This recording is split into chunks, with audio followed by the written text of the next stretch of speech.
Kati becho idho malo. Ere beru. Mane panganga marariyo. Majoge lande papka. No, surubire makati ni bedo matek. Kura dwa wacho ni kaka ngama no som economics. Mana time level makalo direct madi university of katieko banga som economics. Onge osuru makati. Makati oketi category miluongo ni zero rated. Zero rated means ni kwa Ramogi ni joma tedo nu makati ge. Kagi se tedo makati to gidhi ka KRA to refund gi miluongo ni inputs. Meaning ne gigo to giko ni makati kama mano ero lal gi KRA chulo gi almost 100 billion annually.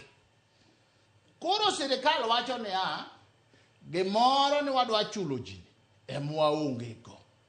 Makati kuro wadwa no donje exempt tax exempt, meaning ni kuro ngama ite duoko ne input onge ted makati ni ebe manyalo usore te usne ji to joge kodhi e pap to lando ni makati dwa med beche kama mane porojo bago to makati be miwacho inge beneficiary en makati gi milk this zero rated joma benefit middle class nyithi wedagere machamo makati mowinjo gi jam gokinyi gi chak gine mage benefit moloyo achieng' nyonyango mane dala wa manawe seme kombe wacha machamo rabuon kadi chiel ok benefit wadwaro kamikono huyo cool joma bende gine ni pay your full share omiyo porojo ma wan miwacho ne wana inji ka liete makawa jumbo de to riambo giae iwacho bane ya ok wabi subsidize numu kati wan jo Kenya achieng' nyango subsidize ni koro sani biro tedo makati to ngamutede uso ni go mane kama usuru dhi donje kidimbi ng'eyo maber ni gimomiyo ni beche ne ni piny inputs gi ni duoko ne joka omiyo bei mane gitiyo godo mar loso mukati ne dok piny emomiyo ni uso bei makama ka koro ok duok ne gi pesa to pesa mano ok duok ne gi cha customer ema ni mano giming'eyo kata imi okini gitimo ayekodi tema kora penye koro ngiso ni beche mukati nyaka idho malo wapenji sukari maji madho techa dak duok ne gi sukari is not zero rated. Hivijo wajno. Mogo is not zero rated. Gik majo Kenya chamo te are not zero rated. Mana je middle class. Makati malongo malosi. Maji matin chame Kenya. Ki calculate the amount of bread meted de Kenya. Adu wani wawinjire gimoro achielo. Yes. Mukati beche de idho malo. Mano gima ing'eyo. Beche de idho malo. Kech subsidy maji serikal chulo. Kwasi winjore mano to penjo ni ang'o miyo idho malo.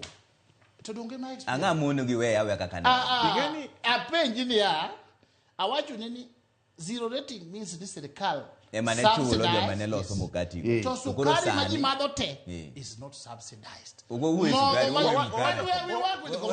we mkate ka ange ni gini teke ni kejiero makati na pili gachama makati tanka loso ngana jakombeo seme nitie jodala obo kuchama intamo mena makati kawendo biro kata mana wa schools mikati biro de chiele jom koro hii kata hii joma biro TV kagi radio joma kati gi wacho gino to giriabe tax biro medo gima timore ne gemoro ni jomoko gima gichamo oket jo Kenya moko chulo negi mano good taxation regime has to stop kata mana petrol nyocho bedo stopped hiwinjo wacho koro kanyo wadhi kae to makati will find its price joma dwa chame kabeche ne malo ocham jomoko nyal chame ocham moko koro ang'eyo ni gino litnu nikech ang'e ni dhi med to adiera kamene nono kata na wuona setie mujengo bing'e ni mujengo kae ndi gima ne ji chamo en mukati gi chak